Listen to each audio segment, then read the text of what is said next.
Hey, I'm Officer Roy with the Shreveport Police Department. I've been an officer just over 3 years now. Been working a patrol, Area 2.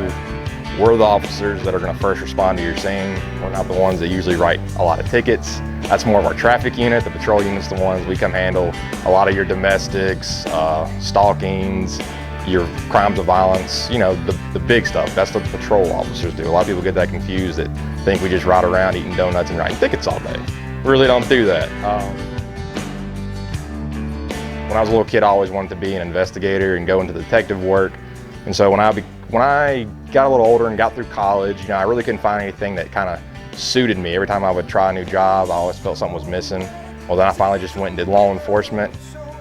And it turned out I really like it. I really enjoy the work. I really enjoy helping people. I've never really liked bullies. Bullies get on my nerves. And to me, that's all a criminal is, just a big bully. Either he's taking someone's stuff or he's picking on somebody. He thinks he gets off on having power over somebody. And I feel like I'm able to step in, and if I'm able to prevent that from happening to somebody, then it makes me a happier person.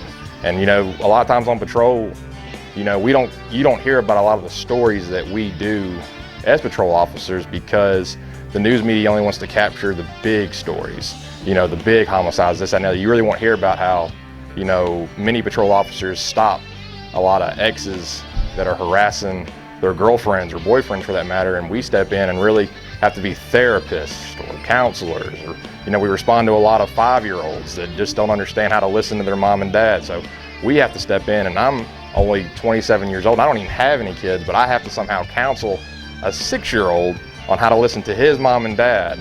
And after, you know, you have to use a lot of how you grew up and your own personal experiences to be a cop. So not only are we, you know, guys that use muscle to enforce the law, but we also have to use, you know, counseling methods and really use some kind of sensitivity and apathy, I guess, to kind of relate to these kids, because, you know, a lot of us haven't shared those experiences of, you know, being where they're at or being, you know, deprived of certain things that we all take for granted sometimes. So it really gives you a wide open view on the world, and it shows you what you shouldn't take for granted sometimes.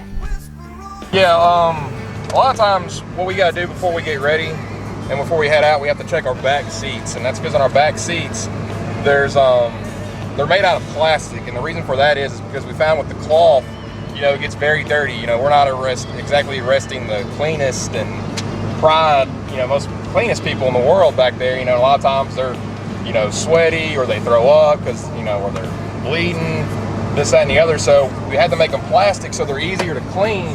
And